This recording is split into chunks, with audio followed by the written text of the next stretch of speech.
Okay, working on Keith's 37 Bantam Rat Rod pickup.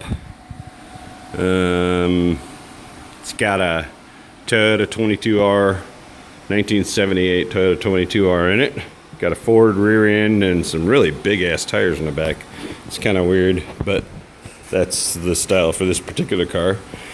A front straight axle with big pizza cutter tires. They're actually motorcycle tires. Kingpin setup. The problem is somebody, I think it was Keith, I'm not exactly sure why. I think he was trying to get it lower to the ground, but he put in this, he took this spring here. I would call it a leaf spring, but there's no leaves, so an arc spring or whatever you want to call it, and he put this spacer here, and I think it was down on the bottom, and he pulled it up and put it on this 4-inch spacer in here, and it's kind of in there crooked. As you can see, it's a little crooked, but and then bolted it down on top of that. Why you didn't get it in there straight, I don't know. But what I'm planning to do, and I think is the best idea for this car, because somebody put, these are the friction shocks, and somebody put these strut rods and welded them to the front end. Solid. Well, this strut rod moves in an arc, okay, and it obviously and always will, and it snapped this off. It hasn't snapped this one yet, but it's gonna. So what I decided the best thing to do would be pull this whole front end, drop it down to where this spring's back under the bottom, which is going to raise the front end up 4 inches. Okay.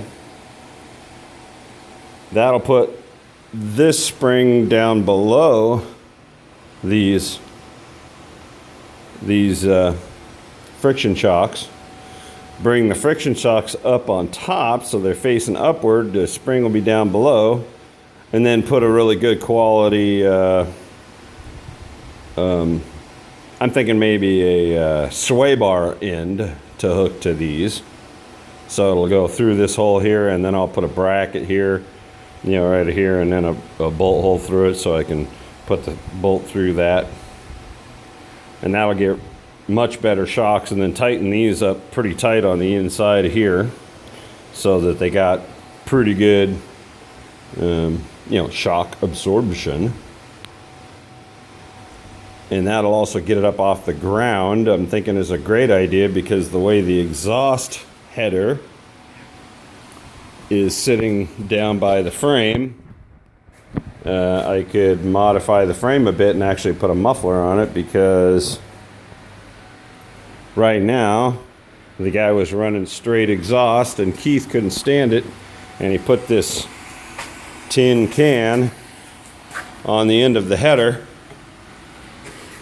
drilled holes in it, which, yeah, might have made it sound a whole lot better, but you have a tin can on the header. Also, as you've seen in the previous pictures, these tubes were connected to the top here, and they came out and up and literally spewed exhaust out of them in a horrible, rattly, nasty sound.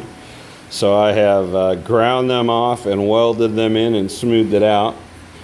And I took the tube, there was little brass tubes, and I don't know if the guy put it in there. If he did, he actually did a good job putting them in. They looked like they were supposed to be that way.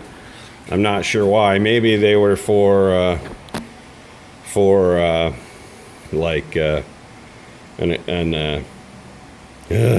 pump for the an air pump system to pump air into the exhaust to help burn up the fuel.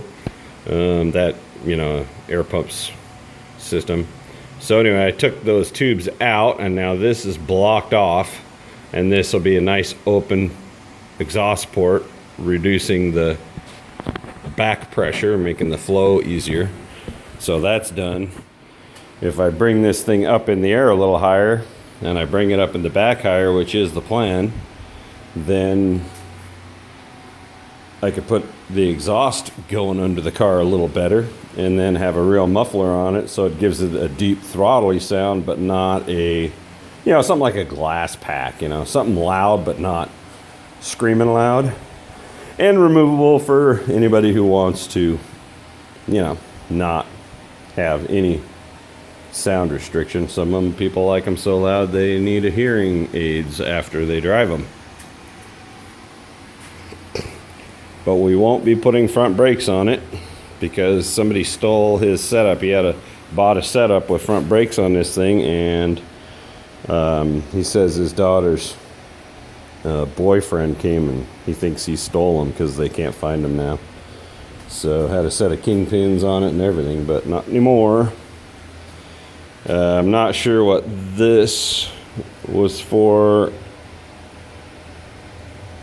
originally, but I guess I'll have to cut this off because it looks kind of stupid there just sitting up with nothing in it. So I'm about to jack it up. I'll use my tranny jack. It's plenty heavy duty enough to lift that up, and I'll disconnect and rearrange everything and get it ready and get measurements ready for the